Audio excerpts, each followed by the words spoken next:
Binge the full week of The Ray Taylor Show ad-free over at inspireddisorder.com/plus. This is The Ray Taylor Show. This is my top 5 Mike Flanagan films. Mike Flanagan, well-known horror writer, director, works in movies as well as TV. He's worked in films from minimal, simple movies like Hush and Gerald's Games to complex films like Doctor Sleep and the miniseries The Haunting of Hill House. A guy who's well-versed in the language of horror, somebody that I feel blends practical effects, digital effects, and great casting along with amazing writing. Just somebody that I've really enjoyed getting into his work.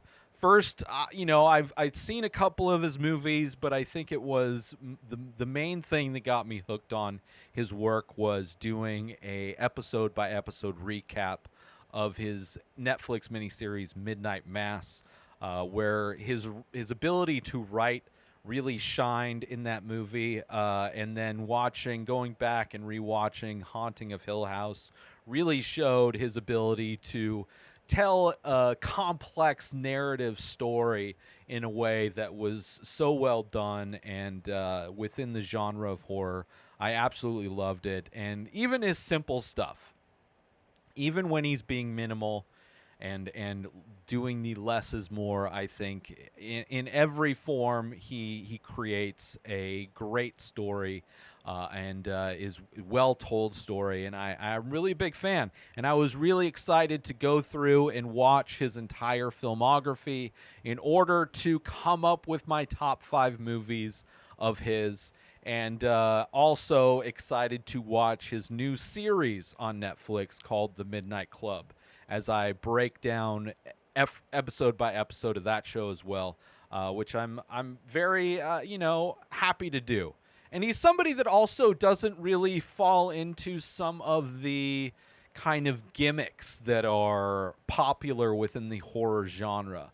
You don't really see him doing, if at all, jump scares, the kind of torture porn that exists in a lot of horror films.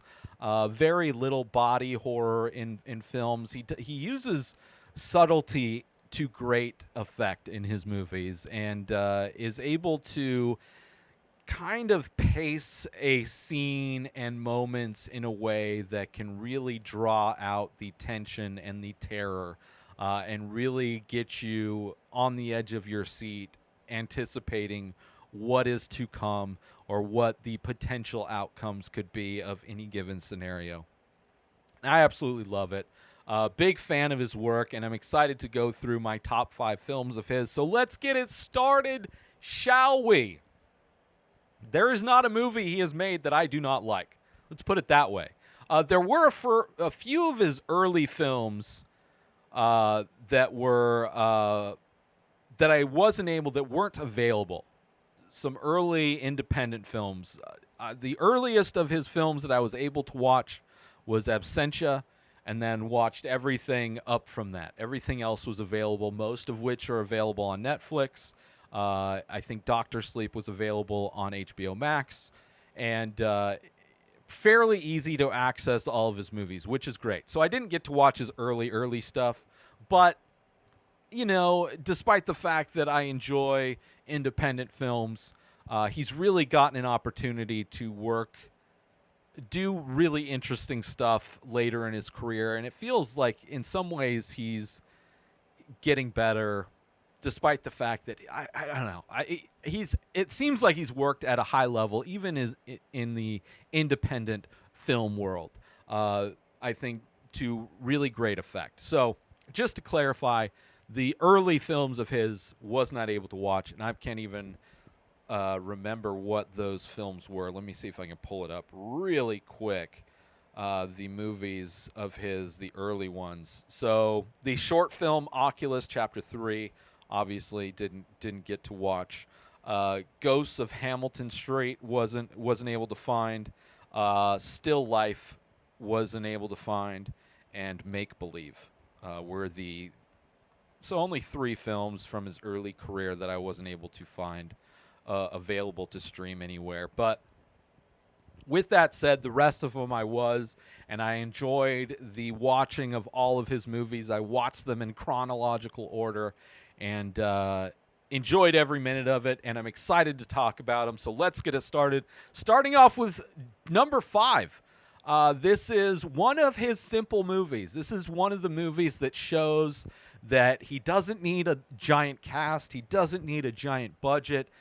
He can develop an immersive and stressful and terrifying horror story using very little things, using very little ingredients. And I appreciate that. I appreciate any director that's able to work on a large scale, on a complex scale, as well as a director that's able to do something using the minimal type of tools to his arsenal. And this movie, I enjoyed. The only part of this movie that kind of falls apart is the end, but I still enjoyed the entire movie. And that movie coming in at number 5 is Gerald's Game. This is a movie that I saw, obviously, when it hit Netflix. Wasn't really the Mike Flanagan as a name, wasn't somebody that really was on my radar as far as the work that he's done. But when I watched this movie, I absolutely loved it, and loved it again in the rewatch. Like I said, it's a simple movie, very minimal. This couple going on a sex vacation, this couple that's been together kind of trying to rejuvenate their relationship, rejuvenate their sex life, kind of find that flame that they once had. And in that process, things go wrong, and it's terrifying. It's terrifying. It's also a movie that brings up a lot of past trauma, a lot of past sexual trauma in our main character, who finds herself handcuffed to these bedposts while her significant other is no longer with us. Let's put it that way. Just a great movie. It's also a movie that features the book Midnight Mass. That is something that is part of the Flanagan-averse, where Midnight Mass, before it existed as a miniseries, existed in some of Mike Flanagan's movies as a novel. In this movie was a novel that was used to kind of shoo away a dog from eating Gerald, as it were, which is a fun thing to see that Midnight Mass show up as a novel in these books, which is a fictional book that doesn't exist but ended up becoming what is the miniseries Midnight Mass. And it's a movie where, it's one character, but in her mind, she has conversations with herself. She has conversations with her departed lover. She has memories of times when she was young, and it brings up past trauma from her childhood. So it does allow the movie to breathe and escape the bedroom that she is trapped in. But a great movie, slight body horror. Towards the end, the scene where she finally escapes is brutal. It's a movie that makes me curl in on myself, and just I can feel the pain as she does what she needs to do to free herself. But a great movie. The only reason why it's down here at number 5 and not higher, like this one could have easily been higher. The scene at the end of this movie where she confronts I don't know what the guy is called, that the Night Stalker guy. I don't know what his name, the Moonlight Monster guy. When she confronts, they're like reading his charges in court as he's being sentenced or going to try. I don't know what aspect of the trial they're in, but she just walks up to him and then confronts him and tells him he's a lot smaller than she thought. It's like, I get it from her perspective as far as her like putting those things behind her, no longer allowing those things of her past to hold dominance over her, and to kind of for her to conquer those fears. but also doesn't feel like a scene that would ever happen in reality, where so much of this movie feels grounded in a way that feels a little bit fantastical in some ways. But in all, I enjoyed it. Despite I did enjoy the end, it just feels like it departs a little bit tonally from a lot of what this movie's doing. But I love this movie, and it's just one of those examples of how great Mike Flanagan's able to just flesh out just a very basic premise into a very interesting and then like just terrifying kind of a situation. So coming in at number 5 is Gerald's Game. Moving on to number 4, this is a movie that apparently was the first and maybe the only time a movie based on a board game has been rated fresh on Rotten Tomatoes. At least that was one of the trivia things that I remember reading of this movie. And that movie coming in at number 4 is the sequel, Ouija, Origin of Evil. This is apparently the sequel to the first Ouija. Ouija is how I grew up saying it. I've heard it pronounced Ouija as well, and I believe that's actually the correct way, Ouija board, the thing where you put your hands on it with a group of people, and the little triangle thing with the lens in it kind of goes around and you're talking to dead people. That is the movie coming in at number 4. It's a movie that takes place during the 70s. Mike Flanagan used a lot of camera techniques and old camera lenses and kind of added in digital effects like the cigarette burns that would show up on 35 millimeter film when it's being projected in a projection booth for them to switch the reels. If you've ever seen Fight Club, they bring up the cigarette burns in that movie.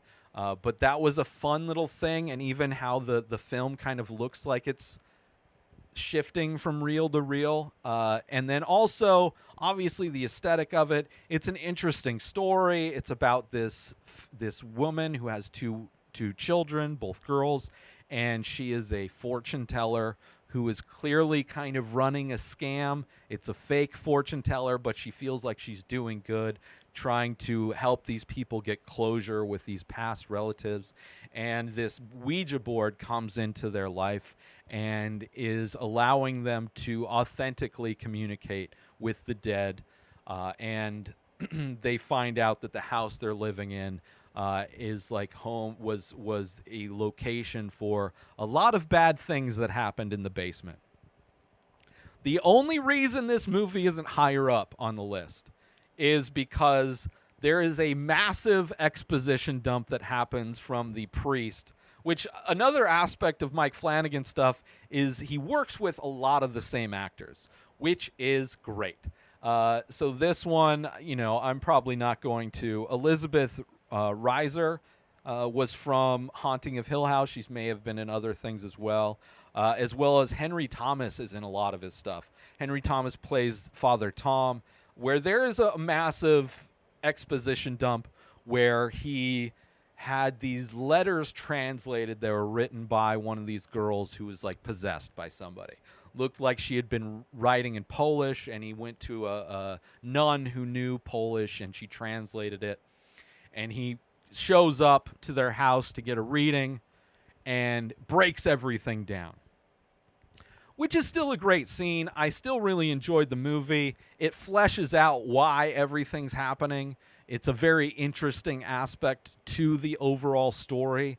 Like they may have, if they could have almost made this a 2-hour-long movie and translated that exposition into actually showing us in some ways with a flashback or whatever, but instead it's an exposition dump, which is fine, which happens in movies, which is fine. But that's the only reason why it is at 4 is because of I loved every aspect of it. The end was amazing, the finale of everything, how everything happens, and apparently it's a prequel to the first movie, so it sets up a lot of things which I've never seen. No real desire to see the first movie. but a great movie. It takes place in 1967 Los Angeles, so it's the period aspect of the movie is great, and the fact that he used things to make the movie itself look like it was of that generation was great as well. There's little flourishes I really loved, but if only for that little exposition, which is a very small, nitpicky aspect of it. But I loved everything. The performances are great. The girl who plays, what is it, Doris? Yeah, Doris. Creepy as hell. Lulu Wilson. Creepy as hell. But yeah, a great movie. Great horror film. Super happy. Not surprised at all that it was well rated by Rotten Tomatoes. Interesting that it's the only movie based on a board game that is rated well. I mean, most of them don't get rated well anyway. But coming in at number 4, Ouija, Origin of Evil. Let's take a little break from the show to promote gift certificates. If you want to purchase artwork for somebody, you have an art lover in your life, and you think they would like my art, but you don't know what painting to get them. I have over 2,000 original pieces of art for sale in my store, along with shirts and prints and other things. So I can understand that being a bit daunting if you're trying to buy something for somebody else. Give them the gift certificate, and then they can go to my website, inspireddisorder.com, and they can buy whatever paintings they want. They can buy whatever prints they want. They can buy t-shirts. They can buy hats. They can buy all the different merch, gift certificates, which are available currently at inspireddisorder.com. And now let's get back to the show. Moving on to my third favorite Mike Flanagan film. This is a movie that has some complexity to it, well told. It kind of, in some ways, reminded me of Haunting of Hill House. And that movie, coming in at number 3, my third favorite Mike Flanagan film, is Oculus. The reason it reminds me of Haunting of Hill House is that movie is telling a story from 2 different points of time. From a current moment of time where these people are adults, and also telling an overall story of what happened, these events that happened as they were kids, dealing with, in that show, a haunted house.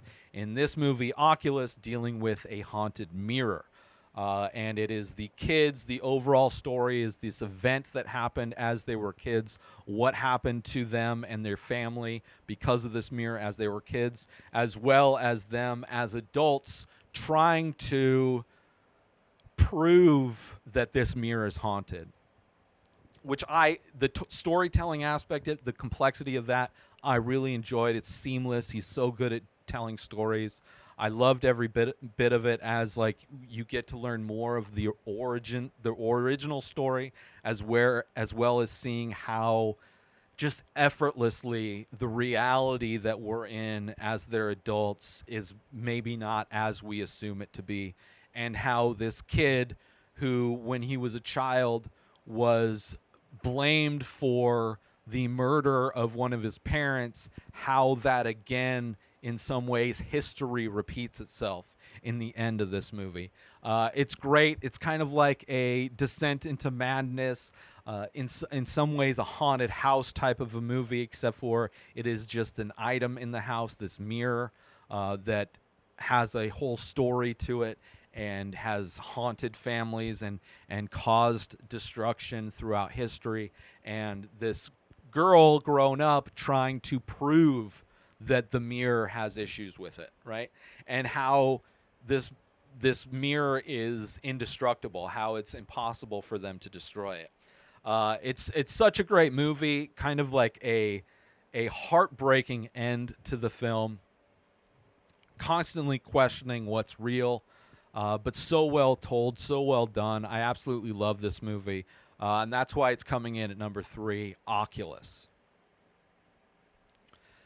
Moving on to my second favorite movie. This is another simple movie. Very simple. Very little dialogue. Very few characters. But despite how simple it is, simple premise, it had me terrified. It had me breathless. I had multiple times not blinking, not breathing, just terrified at what's going to happen, despite the fact I've already watched this movie. So it was a rewatch of this movie, and it still got me sucked in. So coming in at number 2, my second favorite Mike Flanagan film is Hush.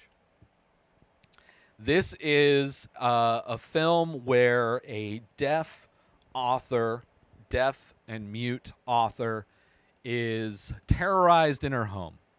She lives in a large house out in kind of the middle of nowhere, only really has one neighbor who she's friends with, which the characters in this movie are Aaron and Miss Keene from Midnight Mass.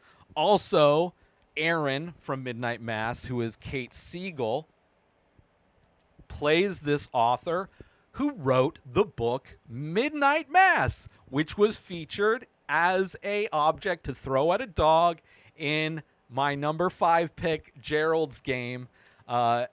This is a movie about the author of that fictional book, Midnight Mass, which became a realized miniseries on Netflix. So I loved the beginning of this movie where her neighbor, Miss Keene, comes over to return her book that she finished writing and giving her notes on it. And right when she said, I loved the characters, I loved Aaron, I loved Riley, I'm like, wait a minute, what book was that? I paused it, rewound it. I was like, Midnight, blew my mind when I saw Midnight Mass. And I blew my mind because I'd seen this movie way before Midnight Mass. Obviously, it never connected the dots. It was nothing when it came out. So it just kind of crazy how there are elements, not only are actors in different works of Mike Flanagan, shows and movies, appearing in a lot of his work, but also there's little connective narrative tissues, like this book that's kind of shown up in different movies. And I love that aspect of it. I really did. So this is about the author of the fictional book Midnight Mass. And as she is being terrorized by this guy for no reason, right? No, we don't know why, but it's scary. It's scary because, one, of her limitations, but also it's just she's really smart, which I loved. That's one of the things I absolutely loved about this movie, is that this character is being terrorized, but she is thinking clearly, right? The things that happen to her are like she's making all of these smart moves, which I appreciate that. Right? It's so easy to do this type of a movie where people are just doing stupid things and running into trouble. But this one it's really a cat and mouse type of a game, really a life or death hide and seek type of a situation. I absolutely loved it. Edge of my seat, nerve-wracking the entire experience, terrified the whole moment, very few words spoken.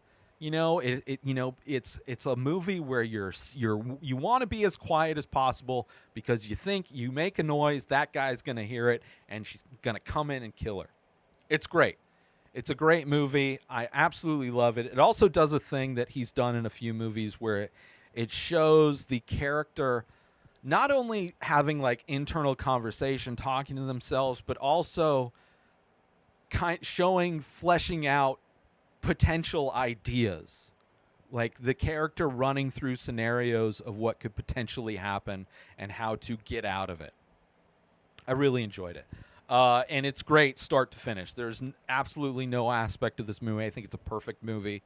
And that's why it's number 2, right? All the other ones, there was little small nitpicky things. There's nothing I can nitpick. And the fact that it's, kind of the origin in some way of the Midnight Mass idea, and even pausing the movie to read the back of the novel in this movie of Midnight Mass, it's synopsizing pretty accurately what a book of that miniseries would be.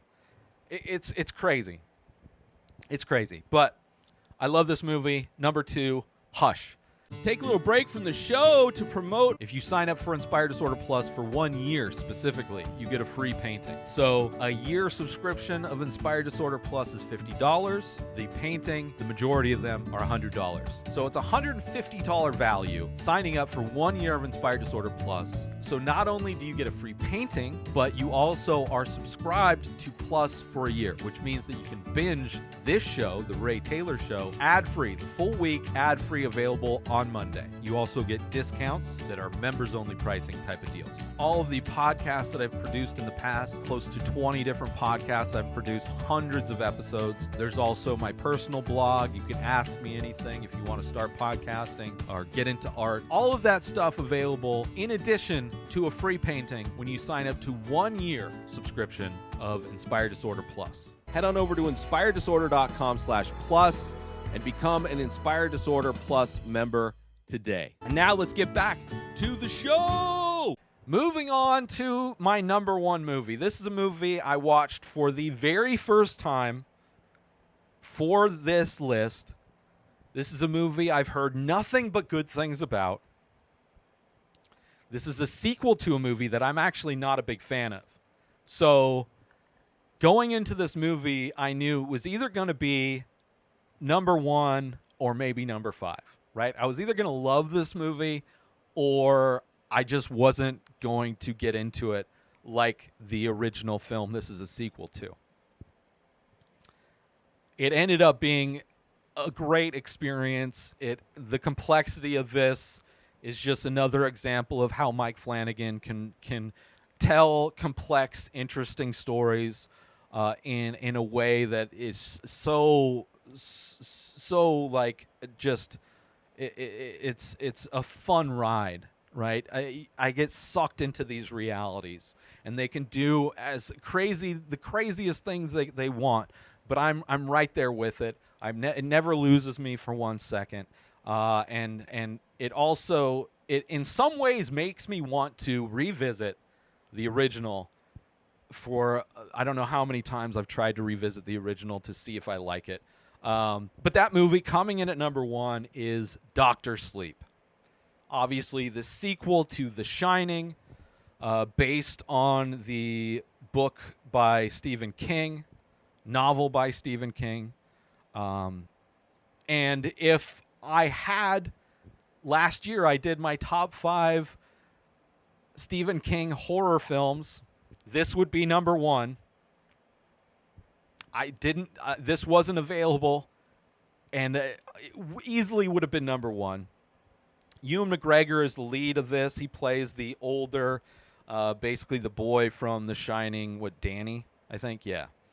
Danny Torrance, grown up, he's an adult, obviously, having dealt with addiction problems, drug use.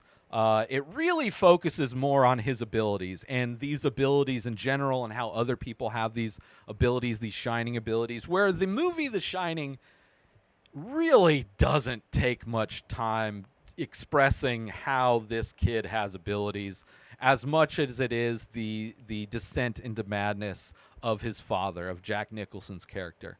And it's a well shot, I don't know. Really, this movie makes me want to go back and rewatch The Shining, and maybe I'll enjoy it more after this movie having existed, after this movie really kind of fleshing out the idea of quote-unquote shining and how these different people have kind of different versions of shining, these different abilities. I absolutely loved it. It is a great movie, a movie of like back and forth tension. It has adults and kids and like just interesting ideas. Like in so many ways, I love this movie. This was the last movie I watched of his films. Obviously, it's the newest film he had done, and it was late at night because I spent the whole day watching Mike Flanagan movies, and didn't want to wait to watch this the next day. I wanted to watch it, and I was exhausted watching this movie, but I couldn't stop. It was so good. The effects are amazing. The surreal nature of this movie, I love. The dreamlike, the effortless transitions he has from being in a grounded film to being in like these dreamlike surreal scenarios, the way characters fly around, how perspectives change, how things are imagined and realized in this movie are beautiful. The casting of everybody, I think, is amazing. I think it fits, as well as the digital effects. He's able to blend digital effects into his movie in a way where they don't stand out, they don't take away from the film, as well as his practical effects, the makeup, all of those things are amazing in this movie. I really enjoyed this movie, and it's like a movie where you fall in love with characters and then they're taken away. Some of them are taken away, and it's such a bummer. But it's an amazing movie. I really did enjoy this movie as a whole. And I think it really does a good job at articulating the powers and the special abilities that these people have, and really fleshes out that idea in a way that The Shining never did. And it makes it very interesting and makes it a world where I understand why these things are happening. And it makes sense, and it fits, and it works, and I really enjoyed it. And because of that, top to bottom, I love this movie. Number one, easily number one, Dr. Sleep.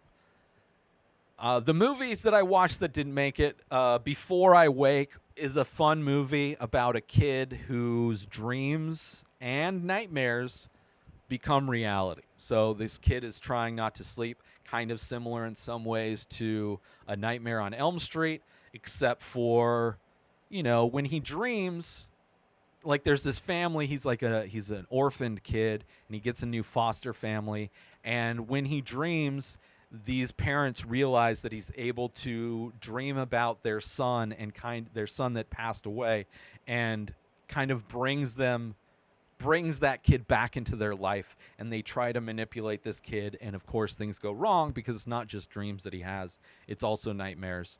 I think it's a super imaginative story.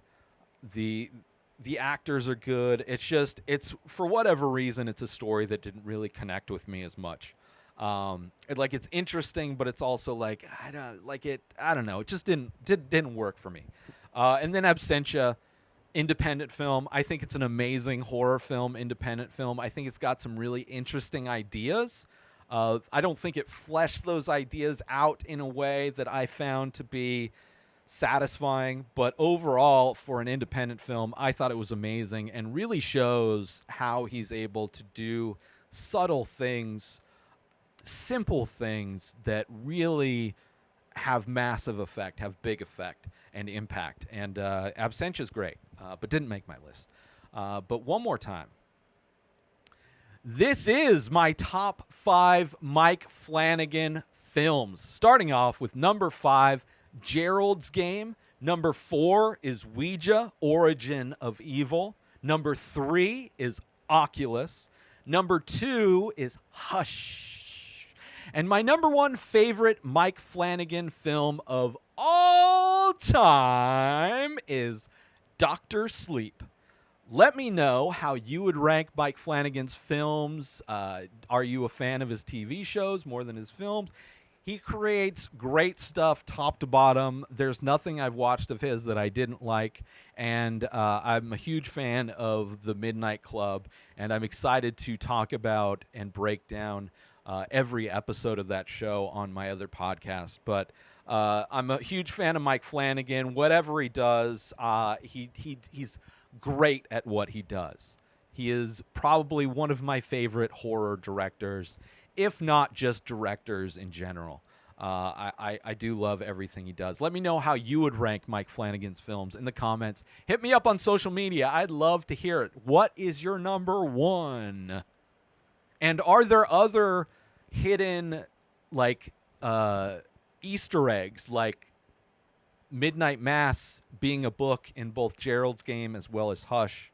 Are there other Easter eggs that I missed that I should check out and pay attention to next time? I'd love to hear that as well.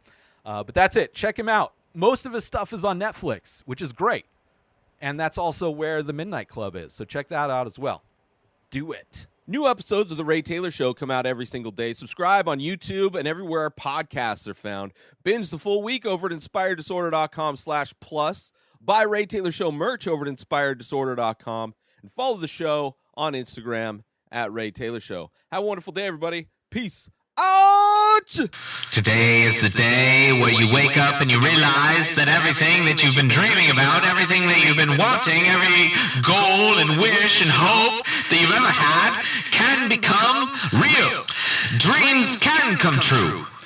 What you manifest in your mind, you can bring to reality.